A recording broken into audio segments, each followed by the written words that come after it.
Hello, everyone, and welcome to today's webinar, Overcome Top Titration Challenges. I am Michelle Ashton of LabRoots, and I'll be your moderator for today's event. Today's educational web seminar is presented by LabRoots and brought to you by Thermo Fisher Scientific.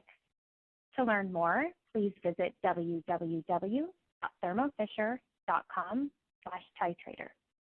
Let's get started. Before we begin, I would like to remind everyone that this event is interactive.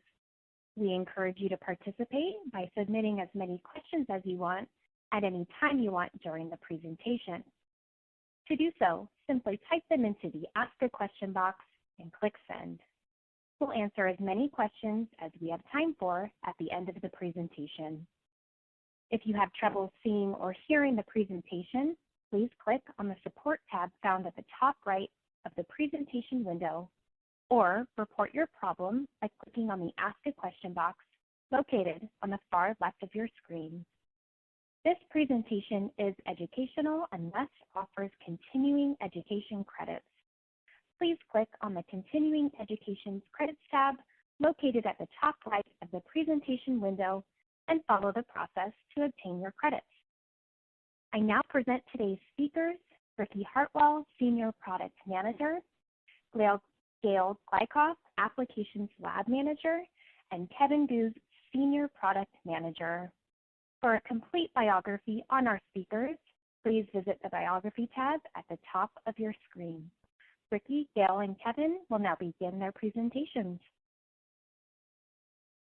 Okay, great. Thank you, Michelle. Do any of these titration challenges sound familiar? As Allison from Villanova University described, the spout detached from the rest of the burette and shattered. Since the burette was now open on the bottom, the reagent poured out and spilled everywhere. It was a strong base, so we had to neutralize it with acid. It was a big mess of reagents and glass.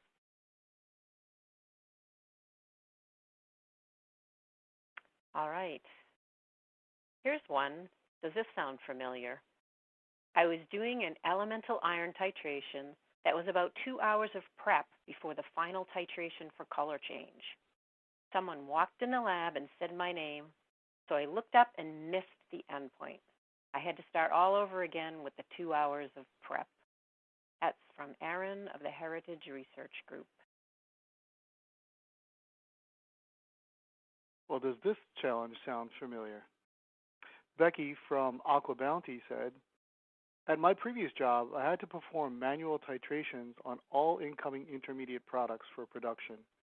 Let me tell you, sitting in one place for 8 hours a day, watching minuscule droplets fall into a container, desperately waiting for the color change, was worse than watching paint dry.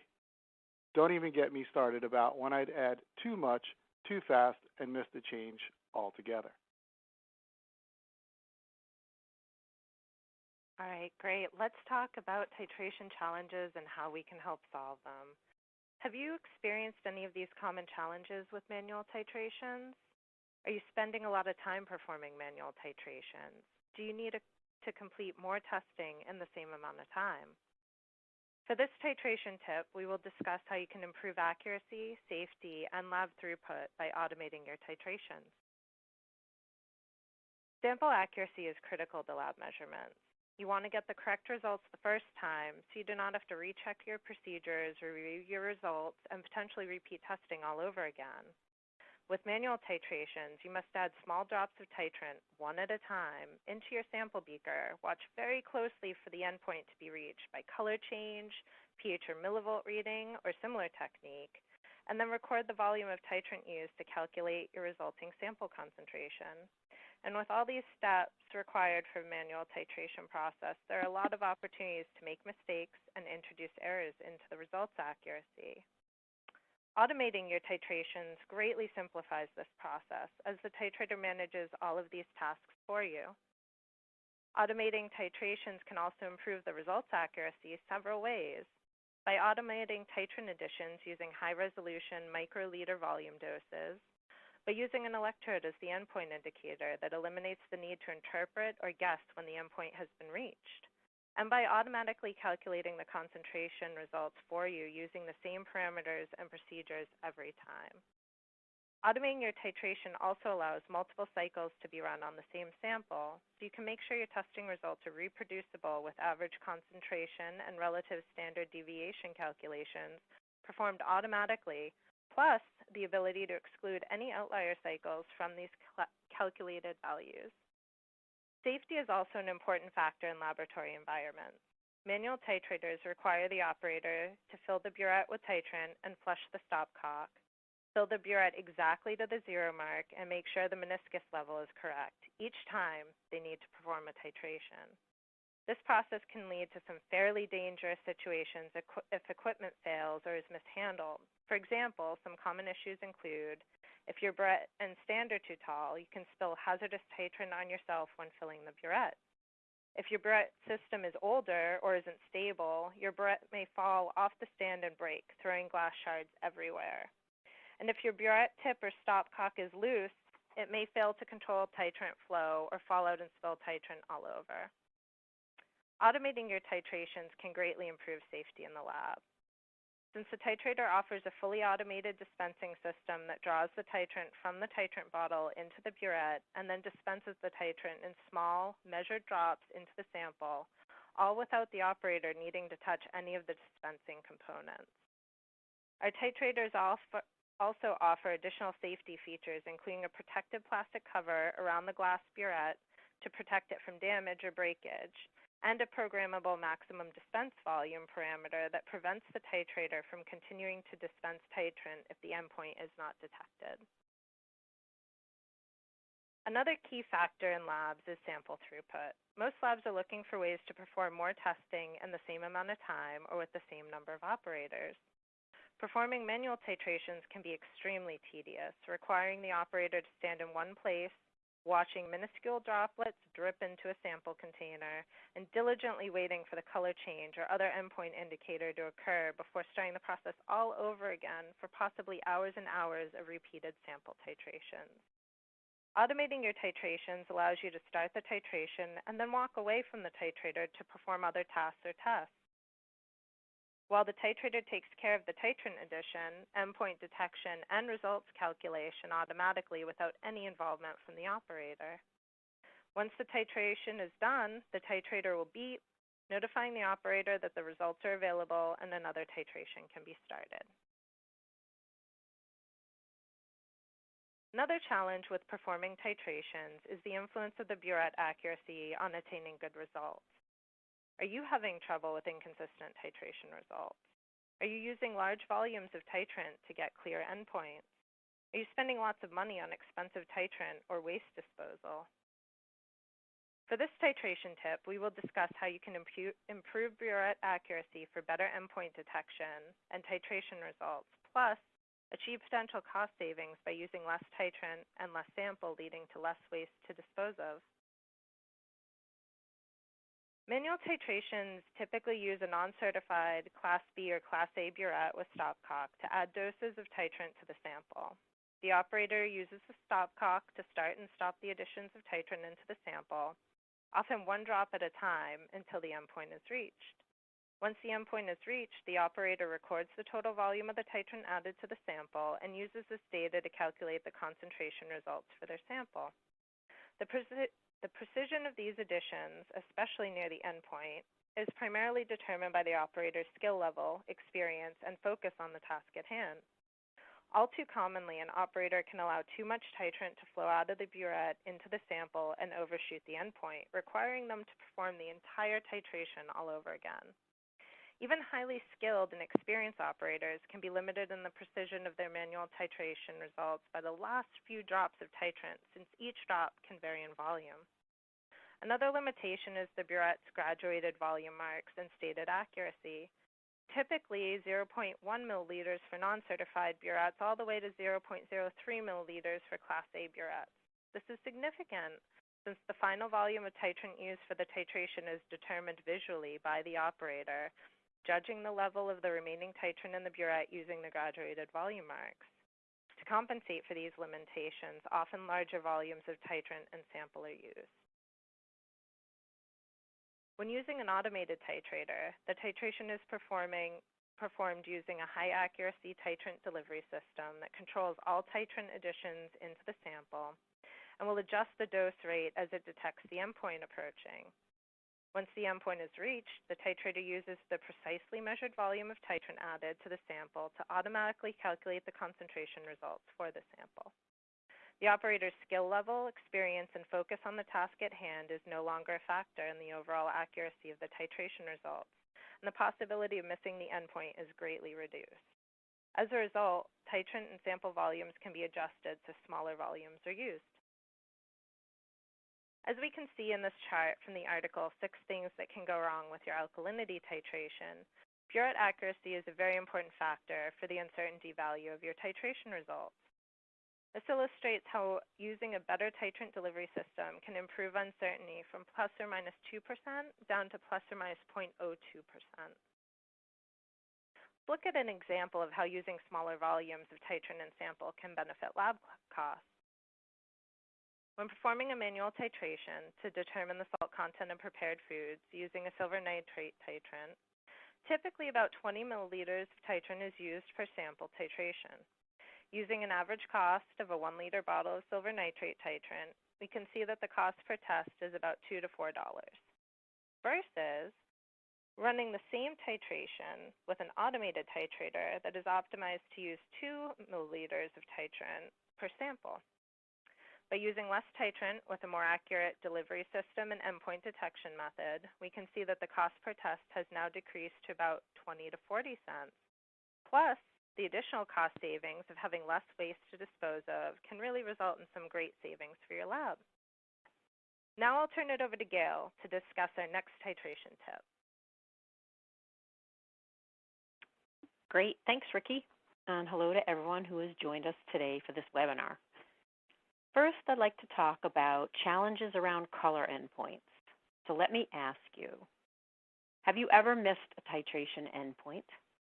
Is the color change endpoint hard to differentiate? Are other operators choosing different endpoints and obtaining different results? And do your colored or cloudy samples make it hard to identify the endpoint? These are some common complaints about manual titrations that I've seen and heard in my own lab. What about you? Do you recognize this titration? This is like a titration of an acid with base and phenolphthalein indicator. Phenolphthalein actually has a pinker color. However, if this was the case, would this titration be before the endpoint, at the endpoint, or past the endpoint? Right. This titration would be past the endpoint, especially since phenolphthalein endpoint is the first faint pink color that persists longer than 15 or 30 seconds. Do you recognize this? This is a methyl orange titration. Which color do you think represents the endpoint? The challenge here is choosing the correct color endpoint. If the wrong endpoint is chosen, the results won't be accurate. There'll be a high or a low bias. Decisions made on the basis of these results can be affected. Would you choose the same endpoint as another person doing the titration? The challenge is that different people can choose different endpoints. So when different people choose different endpoints, they also calculate and report different results. That means there'll be inconsistency in the results in the final product, depending on who is doing the titration today. Here's a Ripper titration for sulfur dioxide in white wine. The endpoint is easy to see. We go from almost colorless to a purple-blue color. And for those who prefer red, here's a Ripper titration for sulfur dioxide in red wine. In this case, the endpoint is not so simple to identify. The wine is red and the endpoint is purple-blue. It's so challenging that some lab personnel will shine a bright light through the wine during the titration to help try to make that endpoint easier to see. The challenge, determining the endpoint of a colored or cloudy sample. This slows down our titration, increases the uncertainty of the results, and impacts the precision and the accuracy of those results. To overcome these challenges, we'll use an auto-titrator with pre-programmed methods. When we automate a titration, we can be confident in overcoming these challenges. We won't overshoot an endpoint. There won't be trouble identifying the endpoint. We won't have different answers for different operators, and we won't be confused by colored or murky samples. Instead, our titrations will be repeatable and reliable no matter what titration, what endpoint, who performs the titration, or what sample is titrated. So converting to an automatic titration is often a simple one-time task, resulting in a saved programmed method that can be copied, shared, and used for all future titrations. Then, with a few touches on the screen, we can run an automated titration from the saved method. Once we start the titration, we can walk away and perform other activities in the lab or at our desk, maybe even grab a cup of coffee. A simple option for automating a manual titration is to use a pre-programmed method that's already available in the titrator. These methods are available in application notes on our website or by contacting your local representative. These application notes contain a wealth of information to help you be successful with your titrations, including the recommended equipment and solutions, the programmed method, sample preparation information, performance data, and tips and tricks for customizing your method and getting the most from your titrator. In the field of water, here are some examples of titrations that are easy to convert from manual to automatic titrations.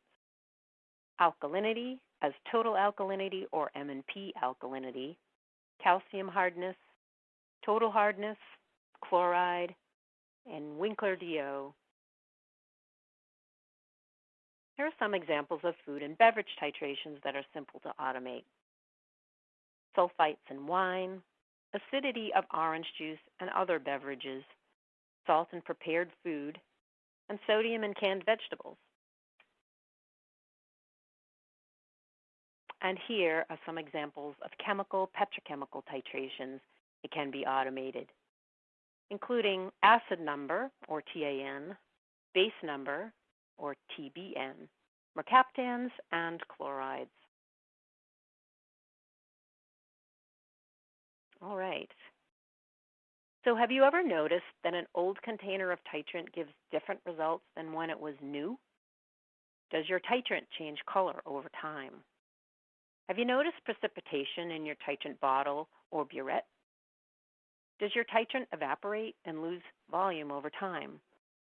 If any of these changes happen, it means that the titrant concentration is no longer the same as the value printed on the bottle or the certificate of analysis.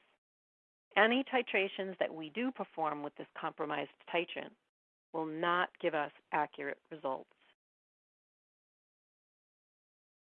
So let's talk about titrants and some challenges we face regarding the integrity of our titrants.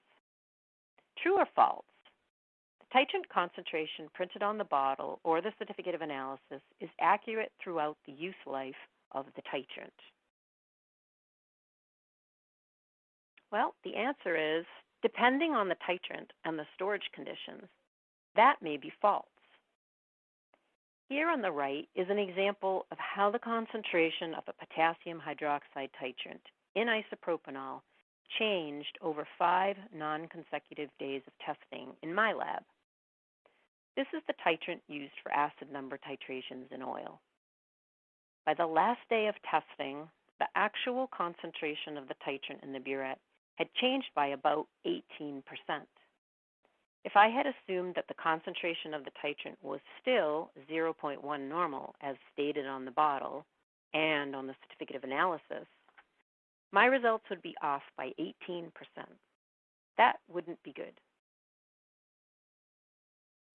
Over time, standard titrant solutions age and can change concentration due to a variety of factors that can affect the titrant integrity, including air exchange.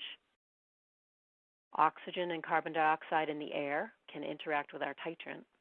Evaporation, precipitation of a component in our titrant, exposure to light, or just contamination. This is particularly true for certain titrants. Here are some examples.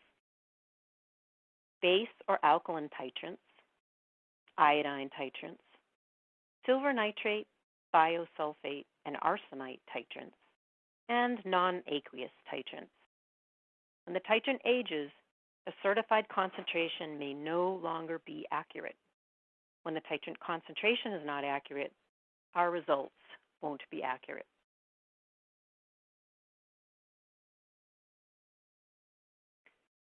So when increasing the accuracy of a titration is important, look at standardizing the titrant and take steps to preserve the titrant integrity. For best accuracy, periodically determine the exact concentration by standardizing the titrant. Note that it's common to standardize on a daily or weekly basis, but other standardization frequencies may be suitable. Standardizing is as simple as titrating a measured volume or weight of a known standard. The true titrant concentration is then calculated and used for future sample calculations to improve the accuracy and the confidence in our results. The option to standardize is available in each programmed method.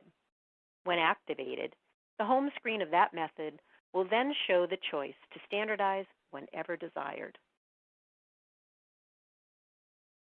When standardizing, we can run one standard titration, or we can run replicates up to 5 times to increase the confidence of our results. The titrator will then calculate the true titrant concentration and the RSD of the replicates so that we don't have to. This true titrant concentration will automatically be saved and used for subsequent titrations with that method. In this way, we are achieving better accuracy with our sample titration results. Some customers may prefer not to standardize their titrant. Instead, these customers can choose to purchase and use certified standardized titrant solutions. In this case, users can edit the titrant section of the method and enter a certified concentration and a titrant ID. Entering the lot number in the titrant ID is a good way to track our titrant data. In either case, whether standardizing or not, take steps to preserve the integrity of your titrant. Use the recommended titrant bottles, caps, and tubing, which are designed to minimize evaporation and prevent particles from getting into the titrant. Protect your light-sensitive titrants. Use a brown or opaque bottle to hold your titrant. Some titrants, such as sodium hydroxide titrants for certain titrations, can be protected from the carbon dioxide in the air. Place a carbon dioxide sorbent in the scrubber tube on the titrant cap air intake. The tinted burette cover automatically screens out UV light to protect the titrant in the burette. And choosing opaque tubing will also protect your titrant from the effects of UV light. By taking these steps, we can extend the use life of our titrant, minimizing the frequency of standardization and increasing the accuracy of our results. Now let's look at some tips to improve our titrations. With a few simple modifications, we can take steps to make our titrations shorter, to do more titrations in less time, waste less sample, save on expensive titrants, and generate less waste. We can customize our method to titrate faster and run more samples.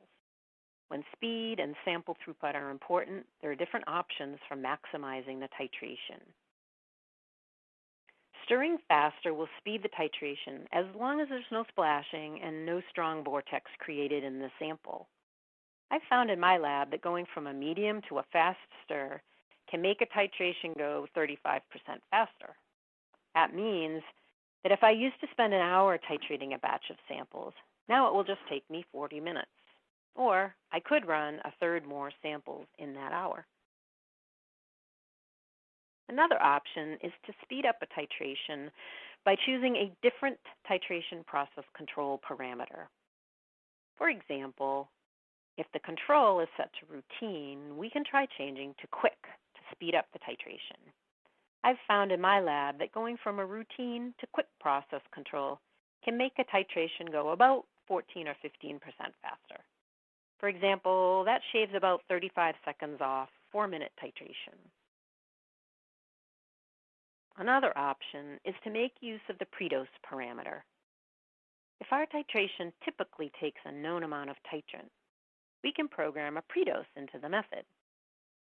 When we do that, the titrator will quickly dose the amount of titrant right at the start and bring us close to the endpoint right away.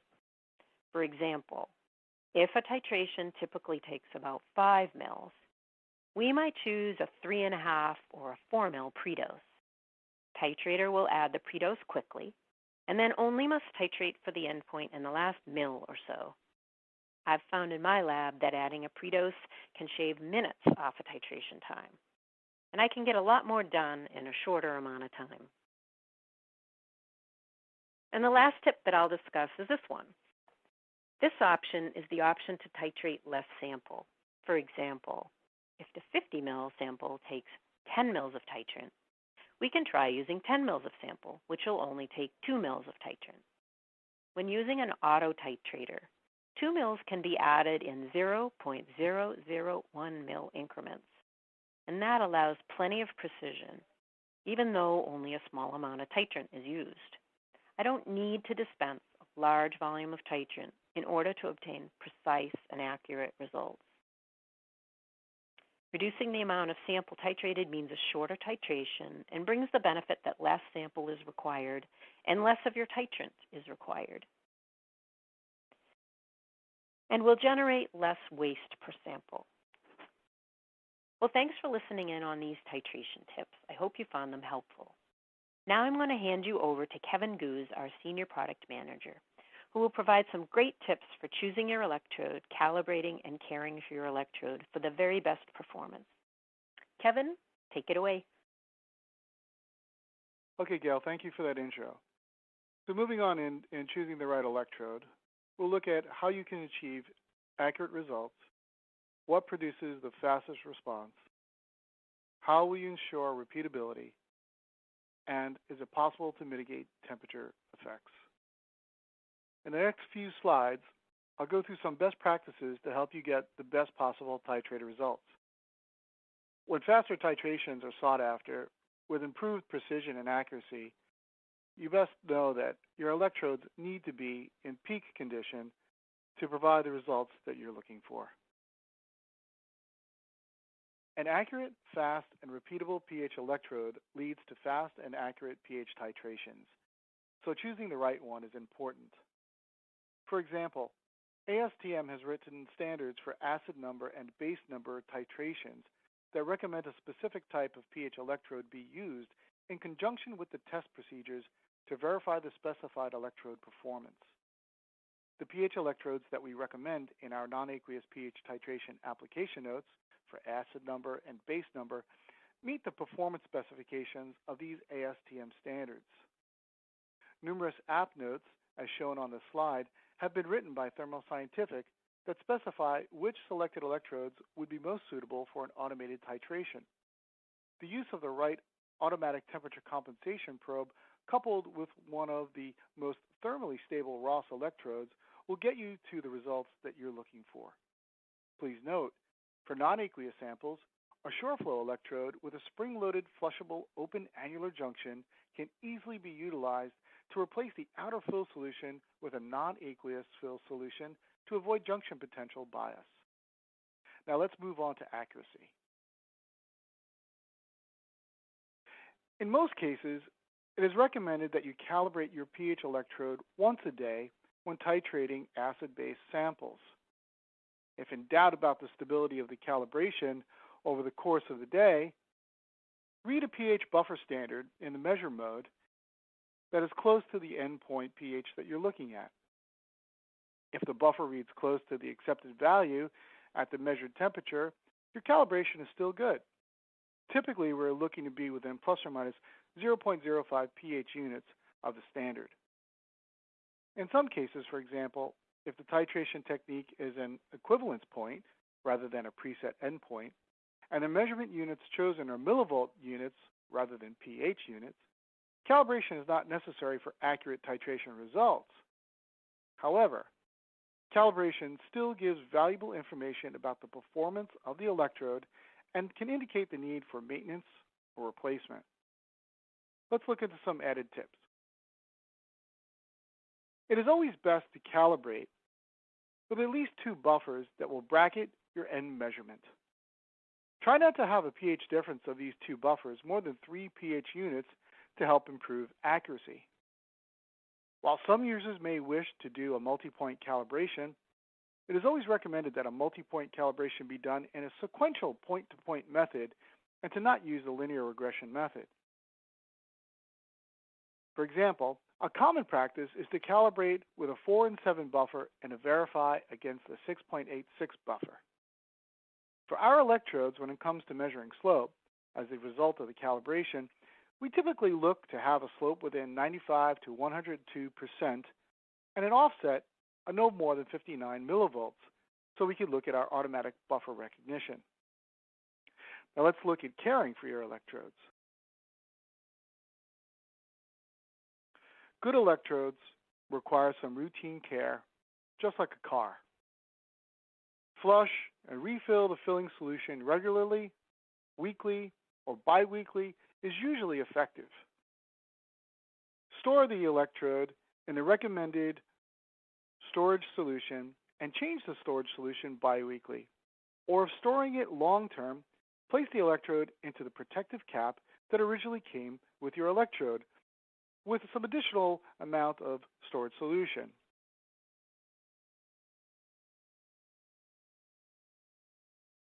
So for some added cleaning tips, depending on the type of sample analyzed, periodic cleaning may improve the performance of the electrode. The type of cleaning solution used will be influenced by the samples being analyzed. Grease and oily samples, disinfection requirements, and proteins are all examples of required specific solutions for proper cleaning. Please follow the recommendations in your application notes or the pH electrode user guide that accompanies each electrode. Those are the tips that are being covered for caring for your electrode and getting the best accuracy for your titrator needs. And back to you, Ricky. Great, thank you, Kevin. For our last tip, let's discuss challenges with performing titrations and properly recording titration data, correctly calculating the sample concentration from the endpoint volume, and maintaining detailed records for long-term storage and testing verification. Are you spending a lot of time manually logging your titration data? Do you want to easily calculate sample results from your titrations? Do you need to maintain better long-term data storage records? For this titration tip, we will discuss how you can simplify data recording and calculations and improve long-term storage of your data records. To simplify data collection, we would never forget to record an endpoint volume. Instead of manually recording the endpoint volume after performing a titration, use an automated titrator that automatically records the endpoint volume, in addition to the individual points that compromise the titration. So tabular data can be viewed on the titrator's computer software or in Excel. Plus, automated titrators allow you to view the real-time live graph of titration data on their displays, allowing for immediate verification of titration progress and result accuracy. Another way to simplify data collection, we would always use the correct formula to calculate titration results correctly. Instead of manually calculating the sample concentration from the titration results, use an automated titrator that automatically calculates the sample concentration from the entered parameters. Plus, on the automated titrator, electrode, titrant, and titration setup parameters can be saved as a method, so the exact same settings are used for each titration. These methods can be transferred between titrators for consistent procedures to be used on multiple titrators or multiple labs. This way you can save time with repeated titrations by running the exact same parameters each time without having to re-enter information. Our next way to simplify data collection, we would always ensure the data is properly saved for long-term data retention. Instead of manually logging the titration results in a notebook or scrap of handy paper, an automated titrator will automatically save the titration results in the data log with time and date stamp. Plus, for long-term data retention, the automated titrator allows you to print data to a compact printer or transfer data files using the titrator's computer software or a USB flash drive with your choice of PDF report files or comma-separated or CSV files for use in Excel. So now you can use your preferred way to retrieve critical data for tracking requirements. Thank you for listening to our tips for improving your titrations. I hope you have discovered some new ideas to help with your individual testing. Let us help solve your titration problems with the Thermo Scientific Orion Star T900 series automated laboratory titrators. We offer 3 dedicated models for frequent routine titrations of similar samples: the Orion Star T910 pH titrator, the Orion Star T920 redox titrator, and the Orion Star T930 ion titrator. Plus, we offer one multi-purpose all-in-one model for occasional titrations of varied samples, the Orion Star T940 all-in-one titrator. For more information on any of these instruments, please visit thermofisher.com/titrator. Thank you again for your time and attention. Thank you, Ricky, Gail, and Kevin, for your informative presentations. We will now start the live Q&A portion of the webinar. If you have a question you'd like to ask, just click on the Ask a Question box located on the far left of your screen. We'll answer as many questions as we have time for. Okay, let's get started. Our first question is, can you address titrations of very viscous solution? Hi, this is Gail. I'll take that question. That's a good question. So viscous samples can present a challenge during titrations. The success of the titration will depend on the ability to stir the sample effectively. If we can't get a good complete stir, then the reaction will be slow and the electrode response will be slow. So if that's the case, we'll want to consider diluting the sample before we start the titration. If the sample is aqueous, we can look at diluting the sample with reagent-grade water. If the sample is non-aqueous, we can look at diluting it with a titration solvent that's appropriate to dissolve the sample. In either case, we may want to consider then running a blank on whatever we've titrated the sample with. Thank you.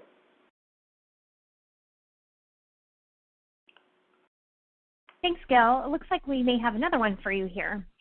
It says, Gail, you mentioned using a certified titrant and standardizing the titrant. Which do you do in your lab? Yeah, well, in my lab, I've used both approaches, using a certified titrant and standardizing my titrant. So, for example, when titrating an alkaline sample with a certified acid titrant, I've found that that concentration stays quite stable over time. And so therefore, I don't feel that I need to standardize it with any frequency. On the other hand, when titrating an acid number sample in oils, the titrant is potassium hydroxide in isopropyl alcohol. And that's a volatile titrant. And I've found that that concentration does change noticeably with time. So I've found that it makes sense for me to standardize the titrant on a regular basis so that I can keep my titrations accurate as that concentration changes over time. Thank you. Okay, next question. Can I use my existing electrodes from other Orion meters?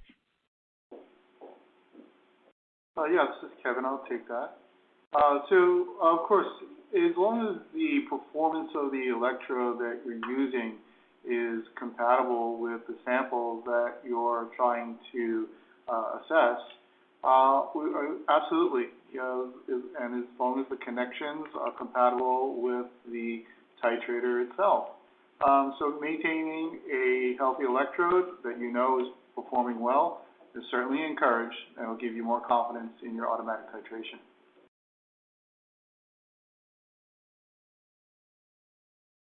Thank you. All right, next question. This is a two-part question, so I'll just start with the first part. It's how can we standardize the titrator? And the second part is the titrator approved from Pharmacopoeia? Okay, so I'll take the first part of that. Our automated titrator has a function built in for standardization. So it just requires a couple parameters be programmed, and the titrator will automate the standardization just like it automates the sample titration. So again, removing all of the detailed technical flow and automating it for you. In terms of approved for Pharmacopoeia, typically it's the process or the method that's approved and not necessarily the piece of equipment. We have a really great team of technical support specialists here that can help you with your individual application. So what we can do is reach out to you after this webinar and find a little bit more information about exactly what your application is and what you're trying to measure, and help find out if our titrator would be a good fit for your samples. Thank you. Is there a printer option available? Yes, there is. We have a compact printer available that connects directly with the titrator. It requires no setup. It integrates and the titrator automatically recognizes it. That's our Star A-106 printer. And if you want more information, it's also available on thermofisher.com/titrator. Great, thank you. Okay, next question. We have the model T9102. How can it be standardized? Okay, it's a pretty simple process, again, to standardize. When you're under the titrant settings, the default setting is manual entry of your titrant concentration. You just want to select standardization and then go through the parameter prompts, which it'll walk you through everything you need to enter in order to standardize your titrant. And if you have any additional questions, if you need more detail, again, reach out to us and we'll be able to help you. Our contact information is on thermofisher.com/titrator. Great, thank you. Okay, you mentioned saving money on silver nitrate titrant. We test for salt in food titration. Do you have a kit for that?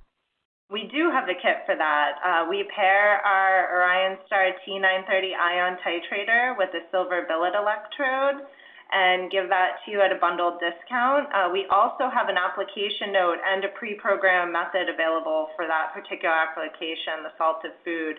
So again, all that information is available on our website, and we also have local support teams who can give you more information. So reach out to us and we'll provide that information to you.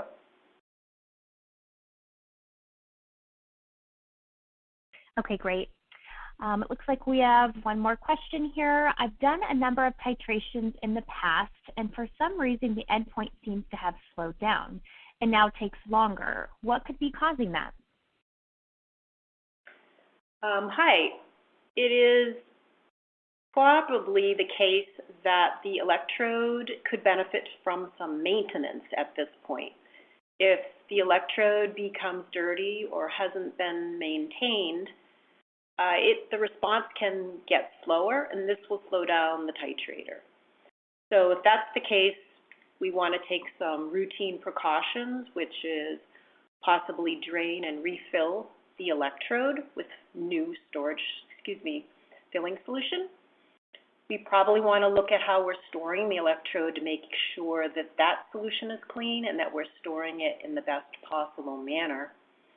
And it's possible also that the electrode would need to be cleaned, and those instructions are generally found in the electrode user manual. on how to clean and store your electrode. If they need to refresh the quality surface of the bulb, that would also be done. So, making sure that overall it's slowing down because the response of the electrodes are slowing down because of the aging of the bulb, which can be reconditioned. Or as Gail was saying, it could be possibly the junction as being clogged and needs to be cleansed, and will also help to speed up the response of the electrode. Great. Thank you again, Ricky, Gail, and Kevin, for your time today and your important insights. We would also like to thank LabRoots and our sponsor, Thermo Fisher Scientific, for underwriting today's educational webcast. Before we go, I'd like to thank the audience for joining us today and for their interesting questions. Any questions we did not have time for today and those submitted during the on-demand period will be addressed by the speakers via the contact information you provided at the time of registration. This webcast can be viewed on demand. LabRoots will alert you via email when it's available for replay. We encourage you to share that email with your colleagues who may have missed today's live event. Until next time, goodbye.